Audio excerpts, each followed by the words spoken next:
அண்ணா யூனிவர்சிட்டியில நடந்த அந்த பெண்ணுக்கு நடந்த அந்த பிரச்சனை மாதிரியோ, இல்ல கோவையில் நடந்த அந்த கல்லூரி பெண்ணுக்கு நடந்த பிரச்சனை மாதிரியோ அதெல்லாம் நடக்க விடவே கூடாது. நம்ம வீட்டு பெண்கள் ஸ்ட்ராங்கா, பயமே இல்லாம தைரியமா இருக்கணும்.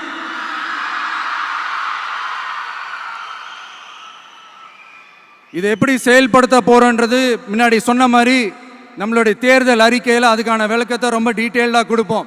நான் சும்மா மற்றவங்க மாதிரி அவங்கள மாதிரி எல்லாத்தையும் அடிச்சு விட்டுட்டு ஏமாத்துற வேலையெல்லாம் இங்கே கிடையாது நம்ம கிட்ட. நான் மறுபடியும் சொல்றேன், நம்ம அரசியலுக்கு வந்தது உங்களுக்கு நல்லது நல்லது நல்லது மட்டுமே செய்யறது தான்.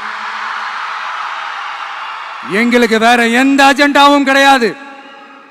அதனாலதான் பாத்தீங்கன்னா கொள்கை எதிரி யாரு, அரசியல் எதிரி யாருன்னு திட்டவட்டமா சொல்லிட்டு அது வெளியே சொல்லிட்டு களத்துக்கு வந்திருக்கிறோம். அதுல எந்த விதமான குழப்பமோ எந்த விதமான ஊசலாட்டமோ எதுவுமே இருக்க போறதில்ல. இந்த விஜய் சும்மா எதையும் சொல்ல மாட்டான். ஒன்னு சொன்னா அதை செய்யாம விட மாட்டான். அது மக்களுக்கு நல்லாவே தெரியும்.